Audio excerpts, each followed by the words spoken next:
बिहार में जो स्थिति है वो शिक्षा विभाग और बीपीएससी दोनों आमने सामने है, किस तरह से देखते हैं? किस तरह से देखते हैं क्या? दोनों शिक्षा का काम करती है, दोनों अपना थोड़ा बहुत खटपट खोते हुए शिक्षा में गुणात्मक परिवर्तन लाने की जरूरत है।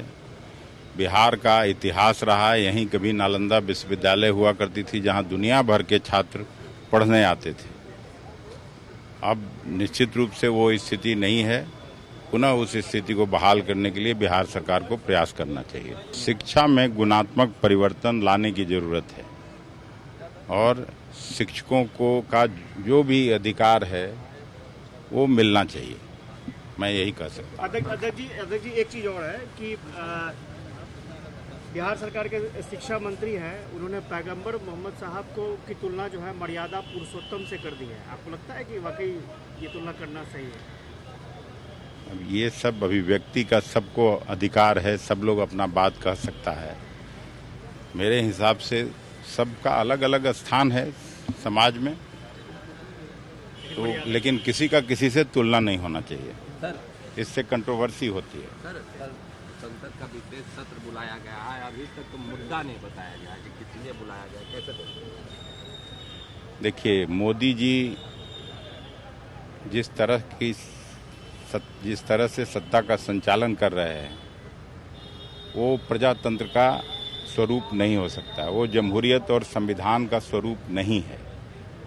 कभी भी विशेष सत्र जब बुलाया जाता था तो बिजनेस एडवाइजरी कमेटी में विरोधी पक्ष के विरोधी दल के नेताओं के साथ भी बातचीत की जाती थी।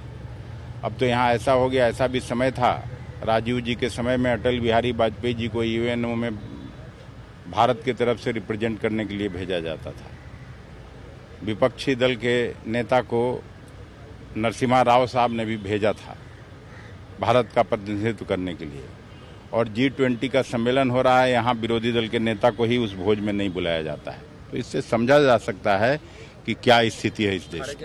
सोनिया गांधी को भी निमंत्रण नहीं मिला, कांग्रेस के कई मैं कांग्रेस का आदमी का नाम नहीं ले रहा हूँ। विरोधी दल का नेता का पद कॉन्स्टिट्यूशनल पोस्ट है वो भी, और हमेशा से जब कभी कोई मेहमान शासकीय बाहर के शासकाध्यक्ष आते थे तो प्रधानमंत्री से भी मिलते थे और विरोधी दल के नेता से भी मिलते थे। लेकिन सरकार के द्वारा ही अगर इस तरह की कार्रवाई होगी तो ये जमहूरियत और संविधान के अनुरूप नहीं है। कांग्रेस के कई मुख्यमंत्री हैं जो इस डिनर वाला प्रोग्राम में भाग नहीं लिया।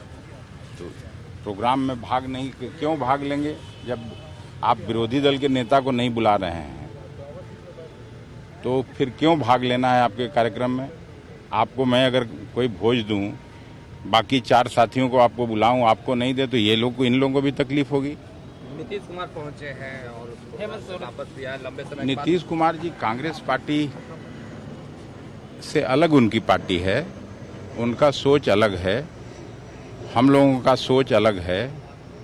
मैंने इसलिए तो उदाहरण दिया कि कांग्रेस के समय में जब कांग्रेस का हुकूमत था दिल्ली में, देश में, तो हम लोग भेजा करते थे स्वर्गीय अटल बिहारी वाजपेयी जी को भी भारत का प्रतिनिधित्व करने के लिए।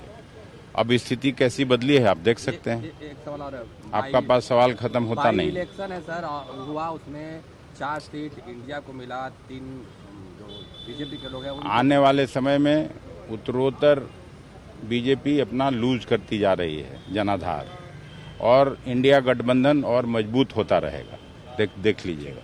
Thank you.